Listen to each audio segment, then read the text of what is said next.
Okay, Dr. Shabir. The question is, can Muslim couples have sex without intending to procreate? Is procreation an obligation? Let me start with the last part first. Procreation is a sunnah. We can say that's the way of Muslims, that we try to procreate. There is a hadith that says that the Prophet Muhammad, peace be upon him, desired that his followers will be massive on the Day of Judgment. And one of the ways of getting more followers of the faith is when we have children, we teach them the faith, and so it transmits from one generation to another, and it blossoms. But having said that, it's not an obligation because there are different degrees of requirements in the Islamic faith. So sunnah, or the common practice of Muslims, that's one level of you can say, expectation, but higher than that, much higher, is the level of obligation, like our daily prayers, for example, which are deemed obligatory.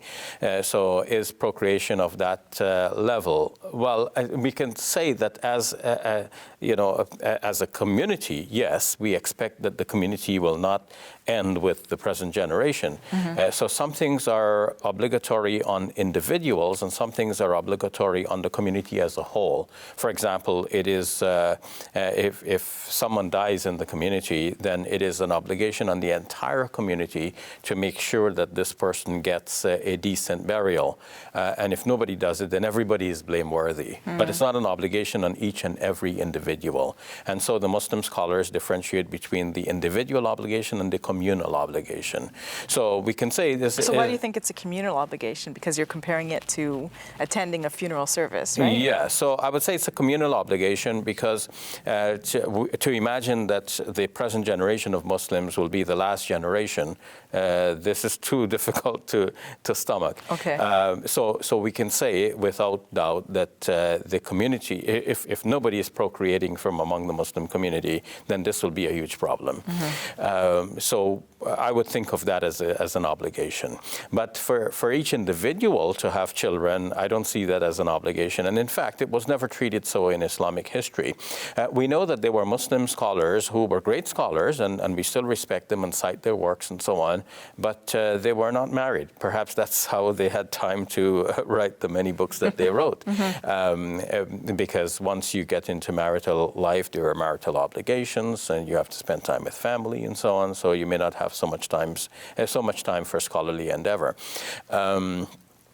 So it was never treated as an individual obligation, and people for various reasons may not want to get married. Now, even if you have gotten married, then for various reasons you may not want to have children, or you may not want to have children at the time, or you may not actually be capable of having children. So it was never a stipulation in any of our classical Islamic books of jurisprudence or catechisms that having children is a necessary outcome of marriage. Though consummation of the marriage is often thought to be like a necessary component of the marriage. It was hard for scholars to conceive that there will be a marriage and there's no consummation. Consummation was almost equivalent to the marriage itself. Because a marriage could get annulled if it wasn't consummated, right? Well, annulling the marriage would be easier if it was not consummated. And if it turns out that a man was, in classical expressions, impotent, then the woman could easily file for a divorce because one of her rights in the marriage, a major right in the marriage, would be deemed to be unfulfillable, and therefore she has an easy exit from the marriage.